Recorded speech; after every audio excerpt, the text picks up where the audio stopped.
Dans la collection Travail de groupe, établir des relations de cause à effet avec le diagramme d'Ishikawa. Le diagramme d'Ishikawa doit son nom à Kaoru Ishikawa, un ingénieur japonais, théoricien précurseur de la gestion de la qualité, qui a créé cet outil que l'on appelle diagramme d'Ishikawa, ou encore diagramme de cause et effet, ou encore diagramme en arête de poisson. C'est une méthode qui date des années 60 et qui a donné lieu par la suite à ce que l'on appelle aujourd'hui encore le 5M, la méthode 5M. Et comme toujours, une petite citation de Kaoru Ishikawa, l'échec est la graine du succès.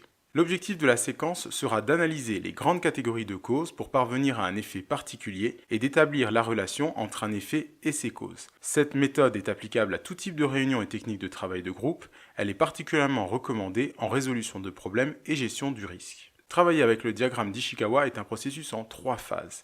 Une étape où vous allez formuler, puis rechercher et enfin hiérarchiser. Dans un premier temps, vous allez chercher à expliquer.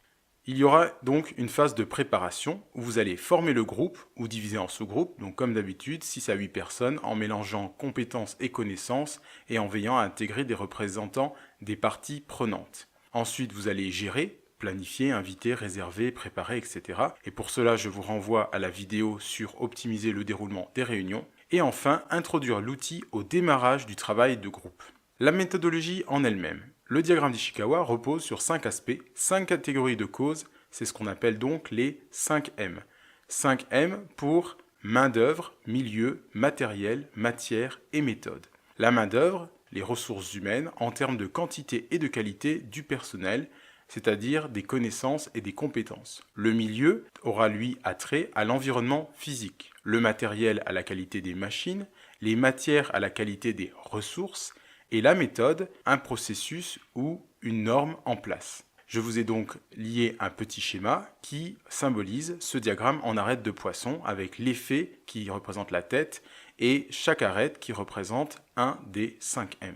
Il faut savoir qu'on ajoute souvent 2 causes supplémentaires, notamment à des fins de gestion et d'analyse encore plus poussées.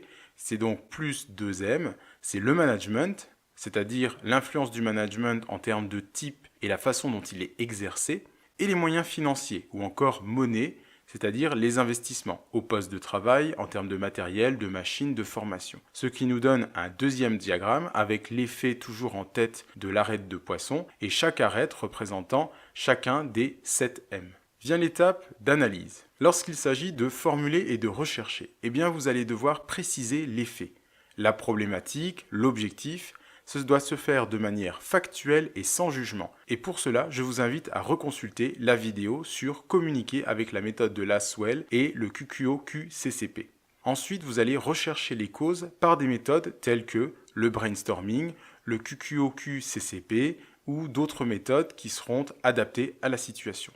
N'oubliez pas d'utiliser éventuellement différentes méthodes pour obtenir plus de résultats. Veillez ensuite à regrouper les causes par affinité avec la méthode des 5M ou 7M selon ce que vous aurez choisi. Et pour cela, je vous invite encore une fois à vous référer à la vidéo sur maîtriser l'art du brainstorming et notamment la dernière partie où je vous parle du diagramme d'affinité. Ce qui vous permettra normalement à terme d'obtenir un diagramme en arête de poisson avec toujours l'effet en tête et pour chacun des 5 ou 7M en fonction de la méthode choisie, différentes causes majeures identifiées. Vient ensuite une phase d'approfondissement. Pour approfondir, vous allez passer des causes aux sous-causes avec une autre méthode relativement simple, la méthode des 5 pourquoi. La méthode des 5 pourquoi consiste en fait à rechercher des causes profondes en posant au moins 5 fois la question pourquoi. Et en appliquant cette méthode, vous allez pouvoir à nouveau tracer et donc détailler votre diagramme.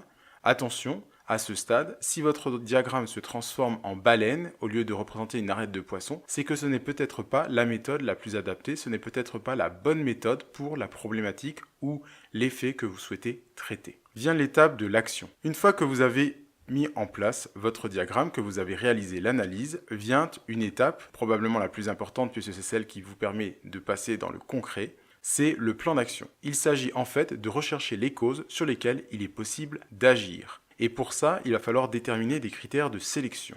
Je vous renvoie donc à communiquer avec la méthode de Lasswell et le QQO-QCCP ou la vidéo sur maîtriser l'art du brainstorming pour travailler sur l'établissement des critères de sélection. Vous pourrez y ajouter d'ailleurs le vote pondéré multicritère si vous n'êtes pas d'accord sur les critères de sélection. Ensuite, vous allez hiérarchiser les causes. Pour hiérarchiser les causes, vous pouvez le faire par décision de groupe, et cette fois-ci, vous allez encore pouvoir utiliser le vote pondéré par capital de points, ou par des données statistiques, type diagramme de Pareto, ou encore loi du 80-20, ou tout autre outil statistique que vous jugez utile ou que vous avez l'habitude d'utiliser. Pour ceux qui ne le connaissent pas, je vous rappelle en quoi consiste le principe de Pareto. C'est que environ 80% des effets sont le produit de 20% des causes.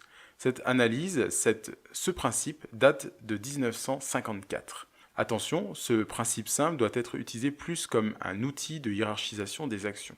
Donc le principe de Pareto s'illustre dans différents cas de figure. Par exemple, dans les ventes, 80% des ventes sont réalisées grâce à 20% des références présentées. En termes de clients, 80% du chiffre d'affaires est réalisé par environ 20% des clients. Ou encore, 80% des réclamations proviennent de 20% des clients. En termes de production, 20% des produits représentent 80% du chiffre d'affaires.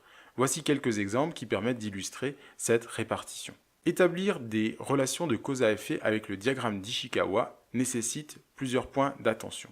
Tout d'abord, de faire toujours valider les résultats par la hiérarchie. Et ensuite, idéalement, c'est de faire en sorte que le groupe de travail mette lui-même en place les actions. Ce sera beaucoup plus efficace, c'est une bonne pratique en la matière. Établir des relations de cause à effet avec le diagramme d'Ishikawa vous permettra d'identifier les causes multiples d'un effet constaté, de mieux comprendre les enchaînements des causes, de visualiser l'ensemble des facteurs conduisant à l'effet observé et de quantifier l'impact de chaque cause. Vous retrouverez d'autres séquences sur le travail de groupe et bien plus dans la playlist des micro-formations de ma chaîne YouTube. N'oubliez pas, si ce n'est pas déjà fait, abonnez-vous, partagez, laissez un commentaire, chaque action compte. On se retrouve très bientôt pour une nouvelle séquence.